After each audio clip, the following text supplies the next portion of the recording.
Hello बच्चों। तो आज आपके सामने जो हमारा कंसेप्ट है वो है व्हीटस्टोन ब्रिज, इंटरमीडिएट का इम्पोर्टेंट टॉपिक और बोर्ड के पेपर में पूछा जाने वाला टॉपिक। तो आज हम आपके सामने एक्सप्लेन करेंगे बच्चों व्हीटस्टोन ब्रिज। देखो व्हीटस्टोन ब्रिज क्या है। व्हीटस्टोन ब्रिज, व्हीटस्टोन व्हीटस्टोन सेतु, इसके बारे में आप आपके सामने एक्सप्लेन करेंगे। व्हीटस्टोन सेतु क्या है और इसके संतुलन अवस्था की शर्त, संतुलन अवस्था की शर्त।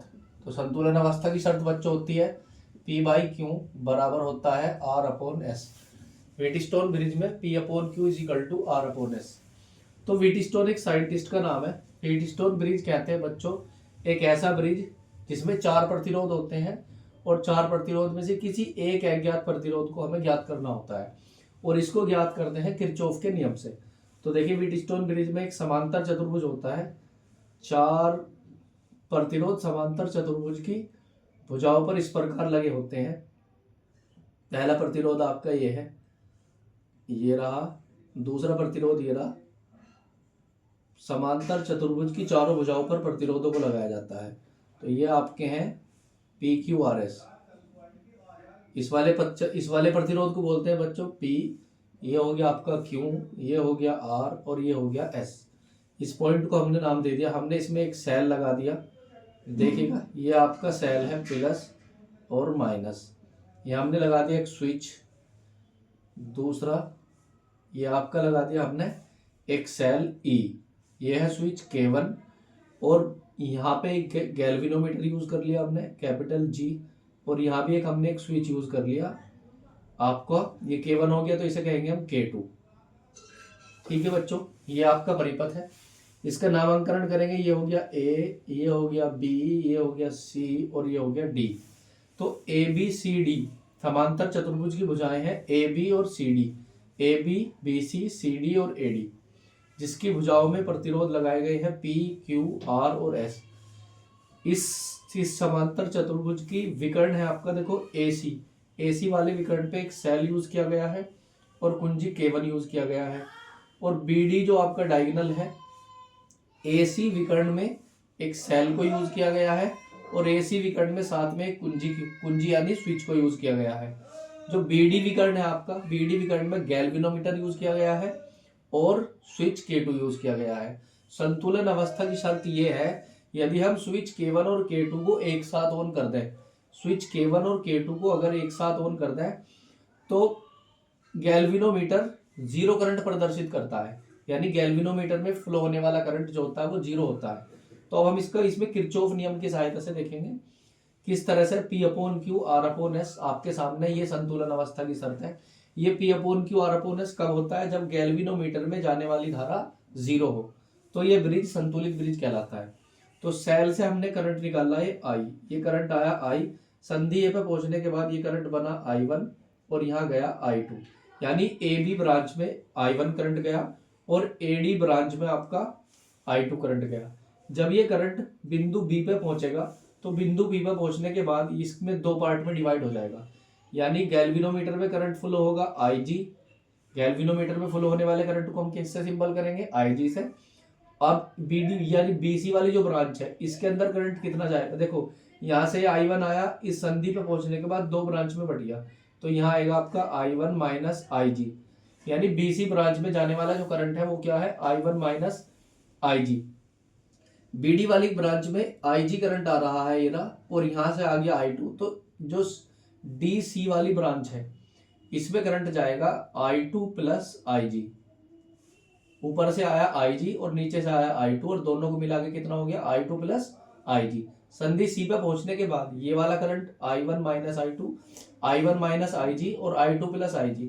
यहाँ जाने के बाद ये जुड़ जाएगा, ये हो जाएगा I1 minus IG plus I2 plus IG। देखो इधर से I2 प्लस IG आया, इधर से I1 माइनस IG आया, प्लस माइनस का IG कट गया, तो यहाँ बचा हमारा I1 प्लस I2। सेल से हमने I करंट बिंदु संधि A पे I बराबर आया था I1 प्लस I2। ठीक है जी, ये करंट इसी के अंदर फ्लो होता हुआ सेल के अंदर प्रवेश करेगा। ठीक, अब हम देखेंगे इसके अंदर किरचॉफ नियम का किस तरह से प्रयोग करते हैं। तो सबसे पहले किरचॉफ नियम लगाने के लिए बच्चों जो आपका विद्युत परिपथ होता है उसके अंदर पहले हमें लूप चुनने होते हैं, यानी हमें बंद पास चुनने होते हैं। तो सबसे पहले हम किरचॉफ नियम लगाने के लिए देखेंगे, तो हम बंद पास चुनेंगे ए बी डी ए, यानी हमने लूप चुना, लूप चुना बच्चों ए बी डी ए। अब देखो किरचॉफ का लूप नियम कैसे लगाते हैं। सबसे पहले हमें देखना लूप के अकॉर्डिंग हमें चलना है। करंट और लूप के अकॉर्डिंग यदि हम चलते हैं, देखो ए से बी की तरफ जा रहे हैं तो करंट की दिशा और लूप की दिशा सेम है, तो रेजिस्टेंस और करंट का गुणनफल ये बराबर I1 P।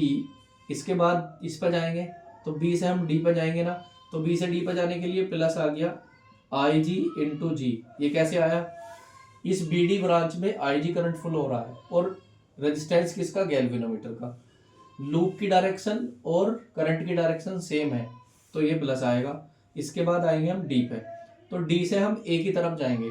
जब हम D से A की तरफ जाएंगे तो करंट की डायरेक्शन और लूप की डायरेक्शन अपोजिट है। देखो करंट की डायरेक्शन इस वाली ब्रांच में A टू D है, लेकिन हमारी जो डायरेक्शन है वो D टू A है, तो लूप की डायरेक्शन और करंट की डायरेक्शन अपोजिट है, इसलिए यहाँ आएगा माइनस का साइन। तो माइनस आएगा बच्चों I2R। इस वाले लूप में यदि आप देखेंगे, इस लूप के अंदर यानी इस परिपथ के अंदर हमें कहीं सेल नहीं मिला, तो सेल नहीं मिला तो बराबर आएगा 0। अब हम जानते हैं ये ब्रिज संतुलित कब होगा, जब गैल्वेनोमीटर में करंट जो है वो 0 हो। अगर IG का मान 0 हो तो ये ब्रिज संतुलित ब्रिज होता है। तो IG की जगह हम इसमें 0 रख सकते हैं, तो I1P, IG की जगह जब 0 कर देंगे आप, IG की वैल्यू 0 कर देंगे तो ये पद क्या हो जाएगा, 0 हो जाएगा। तो माइनस का I2R इज इक्वल टू 0 बचेगा। I1P बराबर हो जाएगा I2R। ये होगी फर्स्ट इक्वेशन। इसके बाद आप देखेंगे सेकंड इक्वेशन। तो सेकंड इक्वेशन के लिए अब आप क्या करेंगे, एक लूप और चुनेंगे BCDB।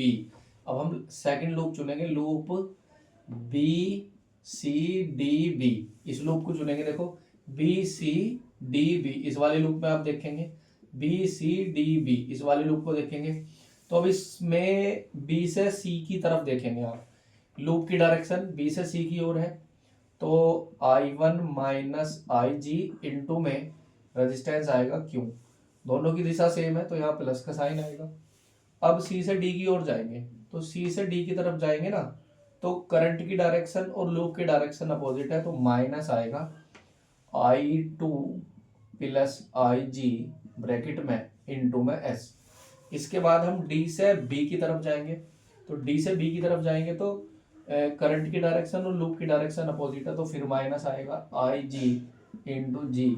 और इस वाले लूप में हमें कहीं सेल नहीं लगा मिला, इसलिए ये होगा 0। अब क्योंकि हमने समीकरण 1 में भी देखा IG की वैल्यू क्या है, 0 है। जब गैल्वेनोमीटर का करंट 0 होता है तो ये ब्रिज संतुलित ब्रिज होता है, तो IG की वैल्यू हम इसमें भी क्या कर देंगे, 0 रख देंगे इस वाली इक्वेशन में। तो IG की जगह यहाँ 0 करेंगे, यहाँ 0 करेंगे और यहाँ 0 करेंगे। तो जब यहाँ 0 करेंगे तो यहाँ बचेगा I1Q,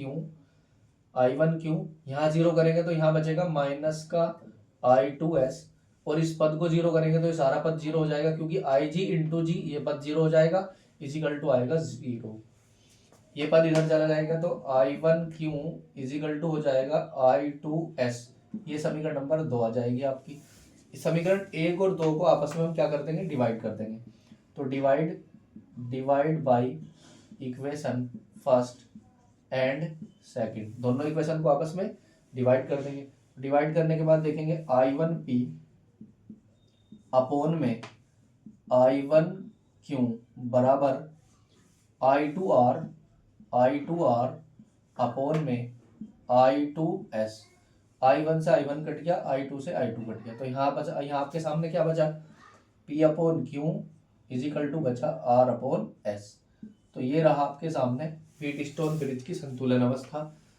तो कैसी लगी ये वीडियो आपको, किरचॉफ नियम से हमने आपके सामने सिद्ध किया P upon Q is equal to R upon S। यही शर्त होती है आपके व्हीटस्टोन ब्रिज की संतुलन अवस्था।